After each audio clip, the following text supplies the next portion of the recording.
Trump que ellos no reconocen los resultados de las elecciones de la Asamblea Nacional Constituyente de Venezuela. ¿Qué carajo nos importa a nosotros lo que diga Trump? Nos importa lo que dice el pueblo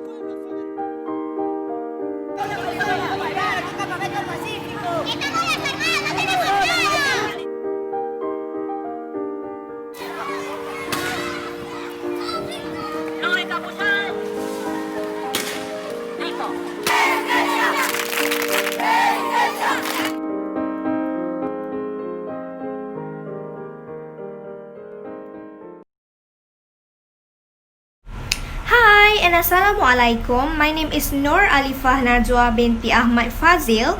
I am from class MBA 1113H. My matrix number is 2019436928. Hello and Assalamualaikum madam. My name is Ahmad Daniel Hakim bin Luqman Al Hakim.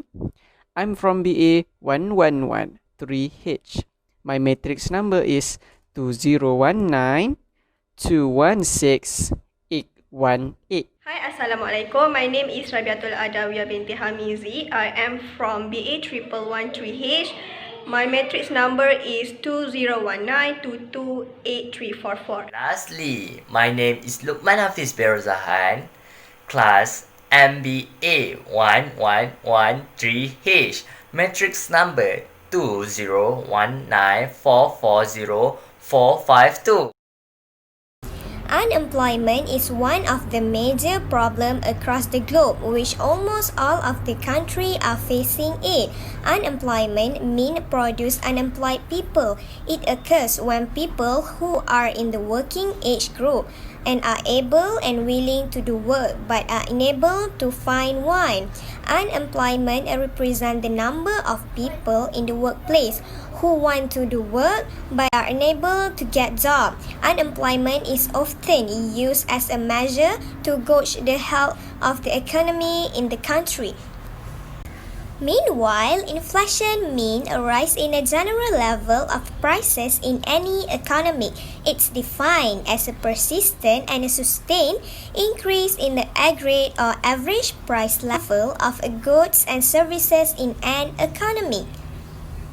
And inflation implies that there is an increase in the cost of living and causes lower purchasing power. It is a situation where there is too much money chasing too few goods. Thus, there is an inverse relationship between inflation and the value of money when inflation is high and the value of money is lower and vice versa. With inflation, there is the loss of the value of a currency because the consumer money now will not buy as much today as it could yesterday.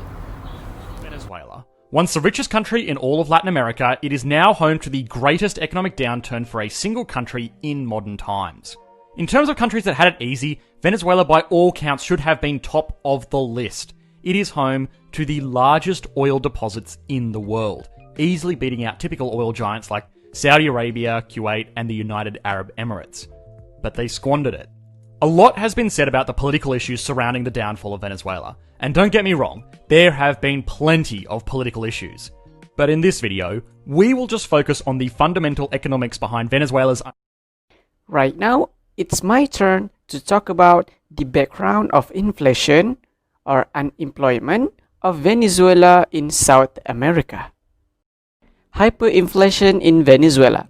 Hyperinflation in Venezuela is the currency instability in Venezuela that began in 2016 during the country's ongoing socio-economic and political crisis.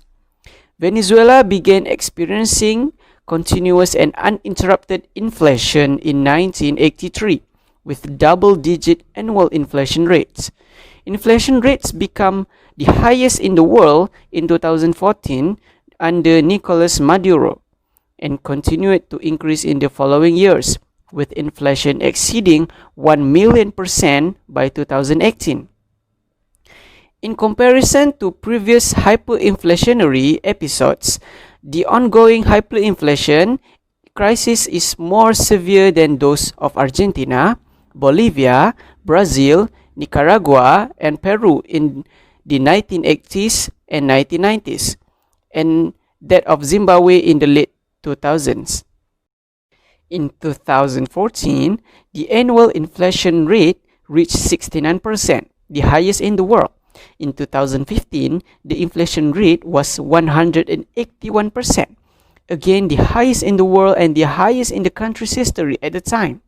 The rate reached 800% in 2016, over 4,000% in 2017, and about 1,700,000% in 2018. Several economic controls were lifted by Maduro administration in 2019, which helped to partially tame inflation until May 2020. Now I'm going to talk about the statistic of inflation in Venezuela. In October 2018, the IMF estimated that the inflation rate would reach 10 million % by the end of 2019, which was again mentioned in its April 2019 World Economic Outlook report. Now I'm going to talk about the causes of inflation in Venezuela. A monetarist view is that a general increase in the prices of things is less a commentary on the worth of those things than on the worth of the money. This has objective and subjective components. The first thing is, objectively, that the money has no firm basis to give it as a value. And the second thing is, subjectively, that the people holding the money lack confidence in its ability to retain its value. According to experts, Venezuela's economy began to experience hyperinflation during the first year of Nicolas Maduro's presidency.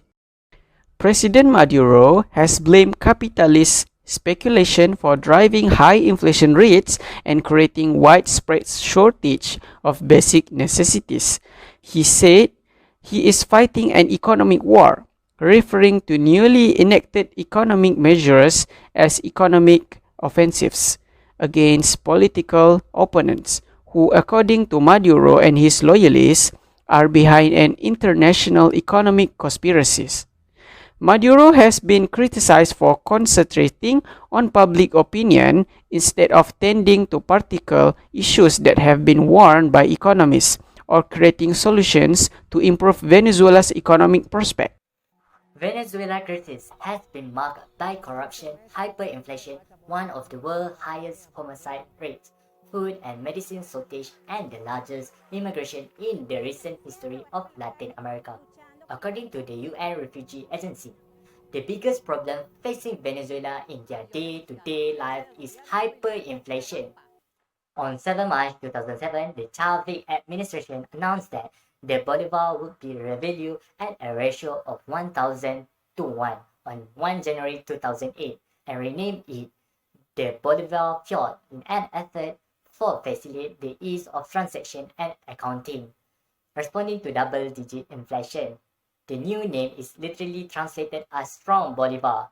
The name Bolivar Fiat is used to distinguish it from the older currency that was being used along with the Bolivar Fiat. It is also a reference to the peso fiat, an old coin worth 10 Spanish reals. The official exchange rate is restricted to individuals by KGD, which imposed an annual limit on the amount available for travel. Especially for Venezuela, the fiscal policy, tax and budget present the most important part of economic policy due to the exposure to the widely fluctuating oil prices in the last years. The majority of the public expenditure originates from the fiscal income of the oil industry and get allocated to the current expenditure like salaries and wages, subsidy transfer, and payment of interest. In the last year, the public expenditure reached the maximum level in fiscal history. Monetary policy. In the 7 years since the introduction of the Bolivar, the amount of money was raised 18 times. Still, the government has enormous debts due to the imports. Consequently, creditors charge highest interest rate for a current benchmark dollar bond, which lasts until 2027. 26.2% interest is charged to Venezuela. In order to take measures for improving the dramatic situation, the Venezuela government should lower public spending and use savings for debt reduction and invest in the market. But until now, none of these options were considered. Instead, the president is blaming others to stockpiling the needed goods because of the economic war and in the interest of destabilizing his government. Therefore, the taken measure contain the increase of the price controls and the introduction of strict foreign exchange regulation. Maduro's measures do not improve the economic situation but stress private business instead. In turn, Venezuelans change the Venezuelan money into US dollar whatever they can. In this paper, we provided introduction where we explained the definition of unemployment and inflation, background of inflation and unemployment problem of selected country which is Venezuela located in South America, also the problem and how the country solved them. So in conclusion, we analyze important economic but also social and political events that lead to rapidly accelerating inflation rates in Venezuela and try to establish whether the current high inflation can be considered hyperinflation from the post-Keynesian theoretical perspective. We found that high inflation levels in Venezuela since the 1970s can be explained by the combination of external bottlenecks and distributive conflicts, which are usually sparked by currency devaluations. The structural dependency on oil revenues as a source of foreign currency necessary for imports of intermediate inputs and capital goods for production, as well as consumption goods, mean that Venezuela has been experiencing accelerating prices every time production was constrained by the insufficiency of foreign currency and the BOP constraint was hit.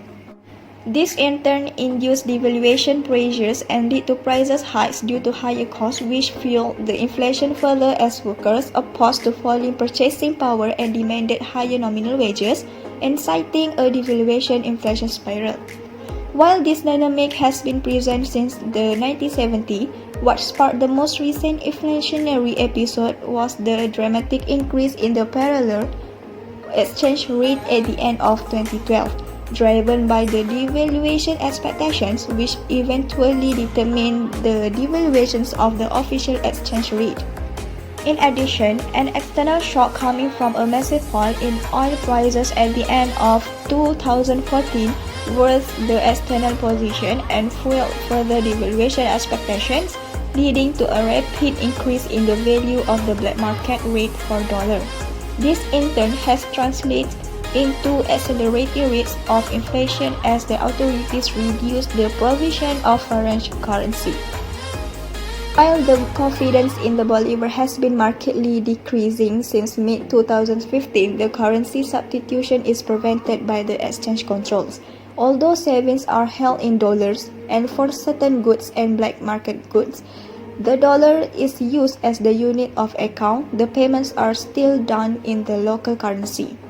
Thus, while we can say that to a certain degree there is a flight to foreign currency, which is a defining feature of hyperinflation, it is evidence that the domestic currency has not been completely rejected.